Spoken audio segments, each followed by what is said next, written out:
નમસ્કાર દોસ્તો, નો and learn YouTube ચેનલની અંદર આપ સૌનું હાર્દિક સ્વાગત છે। આજે આપણે આ વિડીયોની અંદર મોડ્યુલ નંબર 7 અને ક્વિઝ નંબર 2ના આન્સરો છે એ પ્રાપ્ત કરીશું। આપણે આ ચેનલને તમે સબસ્ક્રાઇબ ન કરી હોય તો સબસ્ક્રાઇબ બટન ઉપર ક્લિક કરો અને બેલ આઇકોન દબાવવાનું ભૂલશો નહીં। જો તમને આ વિડીયો ગમે તો લાઇક, શેર અને કોમેન્ટ જરૂર કરશો। પ્રશ્ન નંબર 1, નીચેના પૈકી કયું વિધાન સંત્રાંત મૂલ્યાંકન માટે ખૂબ બંધબેસતું નથી? તો તેમનો જવાબ આવશે વિદ્યાર્થીઓનું ક્રમાંકન। મૂલ્યાંકનના હેતુ માટે નીચે પૈકી કયું લાગુ પડતું નથી? તો તેમનો જવાબ આવશે અધ્યયન પર મૂલ્યાંકન। પ્રશ્ન નંબર 3, શાળા આધારિત મૂલ્યાંકનમાં નીચે પૈકી કયું ફાયદાકારક નથી? તો કે વિદ્યાર્થીઓની યાદશક્તિ વધારે।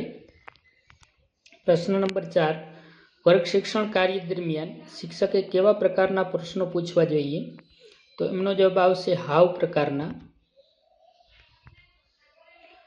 વર્ગખંડમાં જૂથ કાર્ય દ્વારા નીચે પૈકી કયા ગુણો વિદ્યાર્થીઓમાં કેળવી શકાય છે? સહકાર। વિદ્યાર્થીઓને વિવિધ ગ્રેડ મુજબ વર્ગીકૃત કરવા તે અધ્યયનનું મૂલ્યાંકન। નીચેના પૈકી કયું શાળા આધારિત મૂલ્યાંકન અગત્યનું લક્ષણ છે? તો એમનો જવાબ આવશે ક્ષમતા કેન્દ્રી પ્રવૃત્તિ। શિક્ષક વિજ્ઞાન ખંડમાં વિદ્યાર્થીઓના પ્રાયોગિક કૌશલ્યોનું મૂલ્યાંકન કરવા ઈચ્છે છે। નીચે પૈકી કયા સાધન તકનીકોનો ઉપયોગ કરશે? અવલોકન પત્રક। વિદ્યાર્થીઓને સ્વ મૂલ્યાંકન માટે કહેવું તે શીખનાર પોતે પોતાની શીખવાની પ્રક્રિયા અંગેની ખૂબીઓ અને ખામીઓ જાણી શકે છે। સહપાઠી અધ્યયન માટે નીચે પૈકી કઈ પરિસ્થિતિ આદર્શ છે? તો એમનો જવાબ આવશે જ્યારે તમે અધ્યેતાઓની અધ્યયન ક્ષમતાઓનું નિદાન કરવા માંગતા હોવ।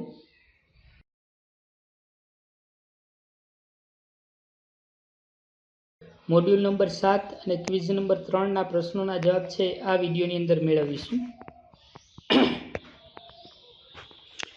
મૂલ્યાંકન એ જાણવા માટે કરવામાં આવે છે।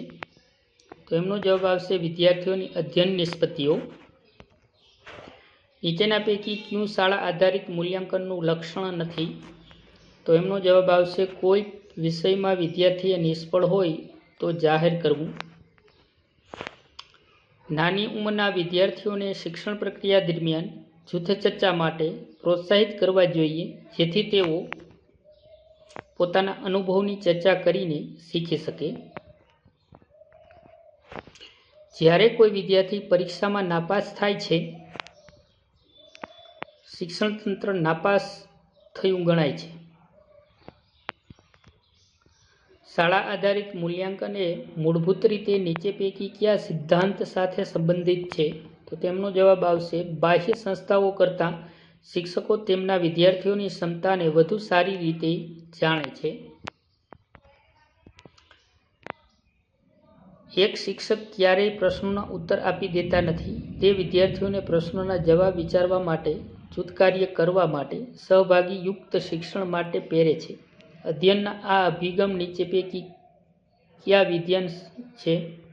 તો તેમનો જવાબ છે સક્રિય સહભાગિતા। ગણિતમાં અધ્યયન અક્ષમતાનું મૂલ્યાંકન નીચે પૈકી કઈ કસોટી દ્વારા ખૂબ સારી રીતે થઈ શકે છે?